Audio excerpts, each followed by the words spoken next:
Yun yung switch natin. Ang gagawin natin. Kasi ito, switch dito sa ilaw na to. Ayan. Yun na. Ang gagawin natin, may maiiwan dito. Tapos magkakaroon siya, magagawin 3-way itong isang to, itong ilaw na to. Ayan. Yan, itong ilaw na yan.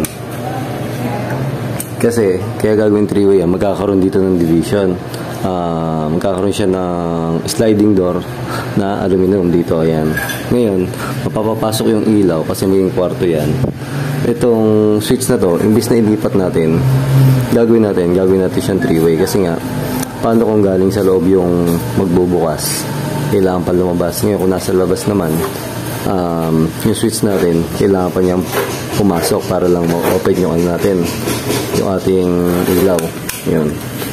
Isa pa, kaya iwanan natin to. Kasi itong isang switch na to, ito sa gitna, ayan, para dito sa bathroom. Siyempre, hindi naman natin pwedeng ipasok ito doon sa yung access niya is nasa loob pa ng kwarto. Kumbaga, papasok ko dito sa bathroom, kailangan pang pumasok dito sa kwarto para lang i-open yung ilaw kasi magkaka-division niya to. Kaya gagawin natin, ang solusyon dyan, gagawin natin 3-way. Pakita ko sa inyo paano mag-wiring. Itong isang to, yan, ilaw na yan, gagawin natin yung 3-way. Siyempre, pag gagawin natin 3-way, papalitan din natin yun ng switch, gagawin natin 3-way. Tsaka yung linya niya, isaayusin natin kasi, siyempre, dito sa linyang ito, ito yung live. Yan, makita nyo. Tapos ito, yan, 1, 2, 3, yan yung return. Kumbaga, yan yung galing sa ilaw lang. Ang live niyan, ito lang, yung galing sa breaker. Pag yung may current. Yan. Gagawin natin, ito, i-retain natin. Magiging ano pa rin siya, tugang, isang 3-way, tapos isang single switch, yung para di sa banyo. Tapos dito, tugang pa rin, kasi may isang ilaw pa siya, ito. Yan. Yun naman yun. Yan, okay lang nasa loob kasi maging closet yan, okay lang nasa loob yan. Kaya, nangyari yan, tugang dito, tugang doon, isang 3-way, tsaka single switch, 3-way, single switch. Yung 3-way para dito, tatluhan na yan, single switch para doon sa ating closet. Yung single switch naman itong isang switch na to para dito sa bathroom. Yun. Ito yung dalawang switch na ikakabit natin. Ito yung sa kabilang side, kasi ito yung sa kabila. Let's say ito yung division. Ito yung dito sa may bathroom, sa may pintong bathroom. Ito yung nasa loob na nung bedroom. Yan, ito yung division. Ang mangyayari sa kanya, say ito yung 3-way. Yan. Tapos, yung katuwang niyang 3-way na ito. Yan. Itong single switch para to dun sa bathroom natin. Yan, itong single switch naman ito, nasa loob ng kwarto, to dun sa ilaw nasa loob ng closet. Yan. Kasi, ang 3-way guys, makikita nyo, may marking yan. Ito yung marking, isang 0, 1, tsaka 3. Yung 1 tsaka 3, dyan yung kakabit yung traveler. Yan. Tapos dito sa 0, either live or yung return natin. Kasi sa single switch, ganito lang yan, yung marking yan. Wala yung 1, 0, 1, tsaka 3. Ganyan lang yung marking yan. Ayan. Yan yung single switch. Kumbaga, isa dito yung live, tapos dito yung return. Yan. Yan lang yung ano natin. Ito naman 3-way. Yan yung symbol ng 3-way. Ito naman yung single switch. Ayan. Balikan yan, parehas yan.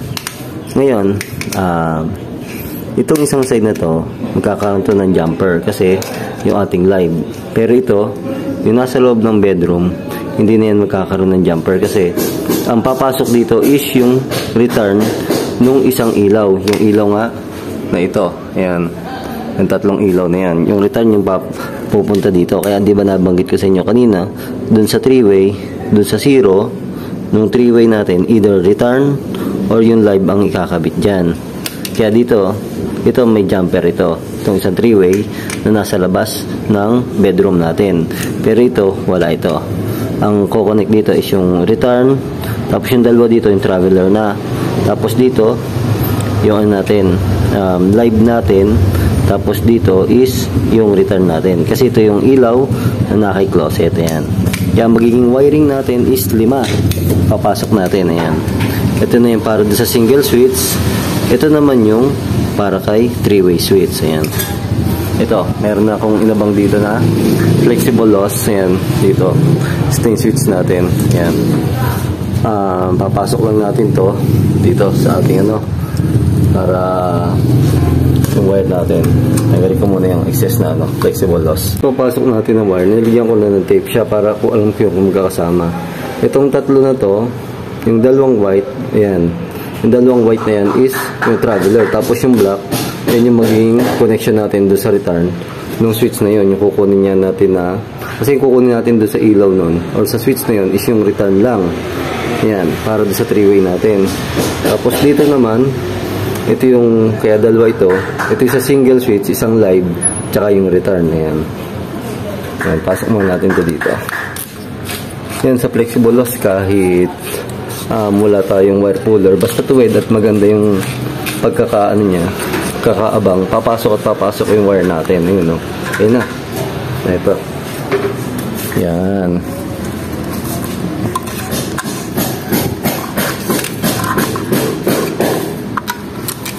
Medyo manggana yung kamay natin. Yun, no? Ito yung ating 3-way. Ito yung dalawang return na to. Ito naman dalawang return na yan. Sa switch lang natin i-connect yan. Ito, displace natin yan dito. Ito nga kukunin natin na switch. Yan. Ito ang maging connection yan. Itong return nito. Kasi ito live to Ito yung live. Yan. Itong return na to, i-connect lang natin dyan yan. Yan. Jumper ako muna yung ating 3-way tsaka single switch. Ito yung natin, yung jumper natin. Pag magja-jumper kayo ng 3-way, laging dito sa may 0 na marking. Hindi yan pwede dito sa mayroong 1 kasi hindi yan kagaya ng single switch na kahit dito kayo mag-jumper, gagana ilaw natin. Dito hindi kasi ito, tsaka yan, tatlong yan, wala yung continuity or hindi yan magkakadugtong guys. Ito lang ang may continuity. Compare dito, meron yung continuity, tapos ito kasi, kailangan dito sa 1 tsaka 3, ang kukonek dyan is traveler lang. Papunta yan din dito sa 1 tsaka 3 ng another 3-way switch. Ayan. Ngayon, nakakabit muna natin para hindi kayo malito. Huli natin yung may splicing. Ito na munang isa, yung nasa loob ng bedroom, yung additional natin na switch. Ito, wala na itong jumper kasi ang tatakbo dito sa 0 natin is yung ating return. Ito, kasi tumakbo na dito is yung live natin. Dito naman sa kabilang 3-way switch is yung return natin. Yung return is yun yung galing sa ilaw na. Tapos yung dalawang traveler dito lang. Then yung ating live is dito lang pupunta sa single switch. Tsaka yung return ng isang ilaw para doon sa ating closet. Ayan. Ito yung wire natin. Makikita nyo. Dito yung additional na switch natin to. Yung existing natin. Ito na. Kukunin lang natin to. Kailangan wala yung connection. Kasi ito live. Itong isa live. Itong isa return. Dito rin siya sa single switch. Ayan. Itong tatlo kaya may tape. Yung dalawang yan na white, traveler, tas ito is return. Galing niya sa ilaw guys, hindi yan live ha. Ang live niya, ito lang yung single switch. Itong return, yan yung papunta sa 0 ng 3-way switch. Guys, ayan, nilagay ko na yung ating wiring. Ayan, nasabi ko nga, yung return, itong galing sa ilaw nitong ating lalagyan 3-way is doon sa 0 guys. Ayan. Tapos yung may marking na 1 tsaka 3, yun yung traveler. Tapos ito, yung single switch natin, isang live, tapos isang return, yung galing nga sa ilaw na yan. Kaya para yung control nito, dito na mapapapunta. Ayan. Lipat naman tayo dito. Ayan. Ito yung connect natin dito. Yung switch na ikakabit natin dito, kasi tatanggal natin ito. Ito yung may jumper na. Kaya ito sa return ito nakakonect. Ayan, kukunin natin yung return yan. Alin ba yung return yan? Ito kasi live to kasi nakita niya may jumper. Ito yung return. Kukunin natin yan. Medyo, pero mamaya pakunin natin yung particle ito. Ito munang traveler. Ayan, yung dalawang traveler na yan. Hindi natin yung kukunik din sa 1 tsaka 3. Yan yung galing dun sa traveler or 1 tsaka 3. Isang single 3-way switch natin. Kukunik ko lang yan dyan guys. Ito. Ayan, yung traveler natin. Ngayon, ito naman yung galing doon sa kabila na single switch. Para doon. Pwede natin ito i-connect dito guys. Dito. Sa may jumper na yan. Kasi itong isang to, live to. Yan. Kahit sa 3-way switch or kahit dito sa single switch. Basta doon sa part na may jumper, okay lang yan. Yan. Connect ko lang to dito guys. Na-connect natin to dito. Ngayon, itong dalawang natitirang to, para ito dito sa return niya guys. Kaya nakita niyo yung return. Diba tatlo yan? Siyempre, itong isang to, return ito, nung ilaw nito. Itong sa main. Tapos itong sa gitna, diba yung sa bathroom. Yan yung kukunin natin, dito natin ilalagay sa single switch. Kasi ito, iiwanan natin yung switch ng bathroom eh. Kukunin natin yung return yan, dito natin ilalagay. Tapos yung isang return na yon, dito natin i-connect naman. Siya kasi yung ilaw para doon sa closet natin. Ay doon na mapapupunta yung switch natin. Basta ito, dalawang to, return lang. Basta yung return yung kakabit lang natin dito sa dalawang to. Kasi nga, yung live natin na 3-way switch, may live na ito eh. Itong live naman na to, dito natin siya i-connect dito sa may jumper. Kunin mo natin live nitong switch na to dito sa may jumper. Kinuha ko na yung live nito guys. Ito yung live niya. Nilagay ko na dito sa bago natin. May 3-way switch na. Ayun yung live. Diyan niya sa may jumper. Ngayon, kukunin ko naman itong unang switch na to. Yan.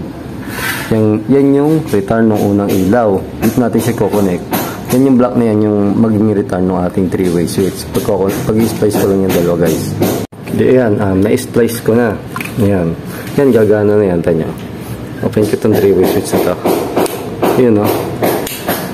Yan, pwede natin patayin dito sa kabilang switch na to. Yan. Yun o, pwede natin wayin. Ngayon, kung nasa labas, dito siya sa loob, yung owner, yan, pwede natin patayin dito. Ngayon, kung sa labas siya galing, nakasarado yung ating sliding window dito, or sliding door. Yan, pwede niya dito buhayin. May access siya dito. Kahit sa labas siya o sa loob ng bedroom manggaling, may access siya doon sa ilaw natin. Hindi yung kailangan pang lumabas niya para lang may off yung ilaw kung siya nasa loob, or pumasok siya sa loob ng bedroom kung siya nasa labas para lang may open yung ating ilaw. Ngayon, balik tayo sa ating switch. Yan, ito yung sa bedroom natin, sa bathroom. Dito sa ano. Kukunin naman natin to. Yan yung return. Dito natin i-connect. Yan, kasi nga ito yung switch nitong bathroom natin. Yung return lang lalagay natin dito. Yan. Dito, ayan. Ito na yung return natin. Yan yung galing dito sa gitna, guys. Yan. Ito na yung return natin. Para sa bathroom natin. Open natin. Yun, no?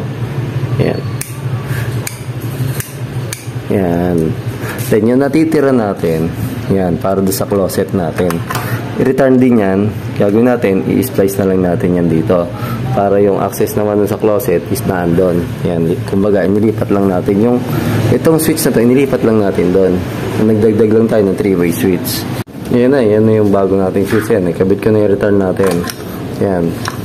Kumbaga, wala na access tayo dun sa ano, dito sa labas, dun sa ating ilaw, sa closet na ito na. Access natin. Yun na.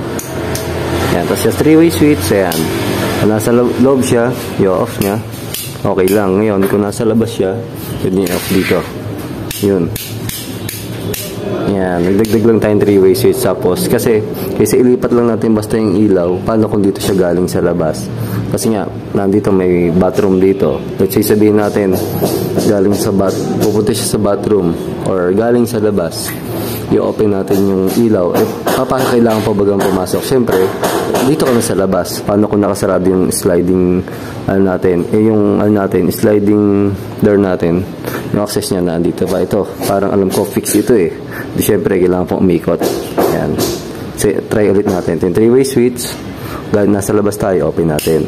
Siyempre, halimbawa, nasa loob na tayo ng bedroom, tutulog tayo.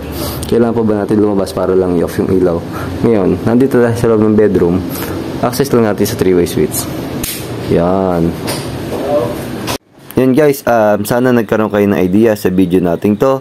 At maraming salamat po muli sa inyong lahat sa walang sawang pagsuporta at pagtitiwala. At doon sa mga hindi pa nakasubscribe sa channel natin, pasubscribe na rin po. At paklik na rin yung notification bell para like updated sa mga video ang ina-upload natin guys. Yan, maraming salamat po sa inyong lahat. Stay safe guys and God bless po.